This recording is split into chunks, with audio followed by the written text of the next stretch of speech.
Frankly, Crispin was just tired of being dead. Dead and in his pajamas. Wow, he needed pants, because the flimsy hospital gown was getting a little breezy. "Thanks, Kelly," he said to the night nurse as she brought in his dinner. The ever-so-delicious red jello and chicken broth. Sheesh, he still had teeth, thank you, even if his insides had been a little ground up over the past week. That's what being kidnapped and tortured did to a guy, reducing him to slurping his food. "Eat up. I'll be back to get your blood pressure," said Kelly. Mid-30s, no nonsense, and in a different time, different place, he'd listen to her. But, well, he had things to do.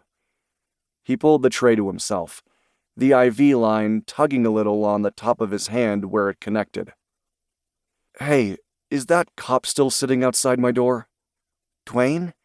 I think he went to the cafeteria for coffee. Why? You need me to call him?" She'd stopped, her hand on the door. "Do you feel unsafe? They said he was here for your protection." "Always, but—" "No. I just wanted to check on the fire and the search for my attacker." She was pretty enough. Dark hair pulled back into a low bun, wearing teal pants and a patterned shirt, the look of a mother in her expression. She wore a ring, so probably. Now she gave him a look of pity. "No, I'm sorry. Do you want me to call the sheriff and see if he's heard anything?"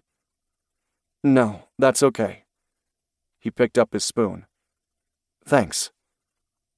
He pushed away his food, leaned his head back, closed his eyes. So close. He'd been so painfully, pitifully close to wrapping up this eternal, never-ending, doggone mission. And then, a biker gangbanger / paid assassin named Tank had to get the drop on him and rearrange his insides. Looking for answers to the question Crispin still hadn't answered. Where was the nuke? Good question. And really, get in line, pal. Because Crispin hadn't a clue if Two-Fisted Tank was an independent world-ending terrorist or if he worked with the Brothers, aka a semi-organized Russian wannabe terrorist group conveniently working inside the American borders, also hunting for the nuke. At this point, it was a free-for-all race to find said stolen nuclear missile, and who knew how many rogue groups might be hunting down the thief, Henry Snow.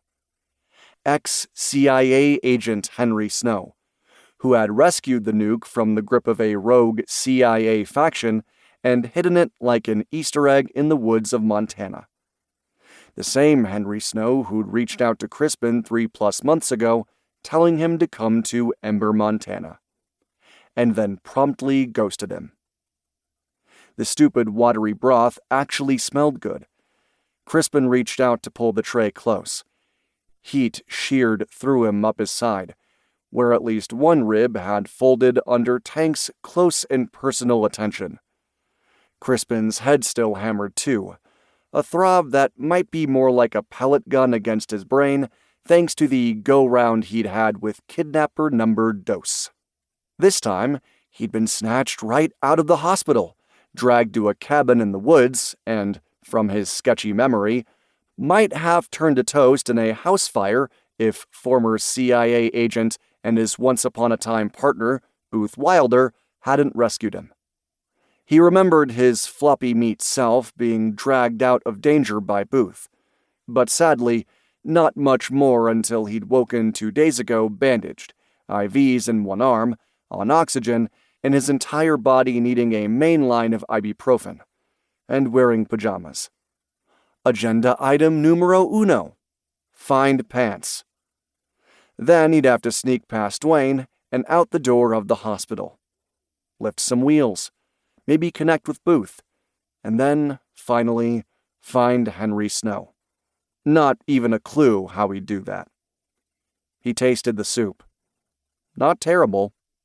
He finished it, slowly, letting the heat find his bruised bones.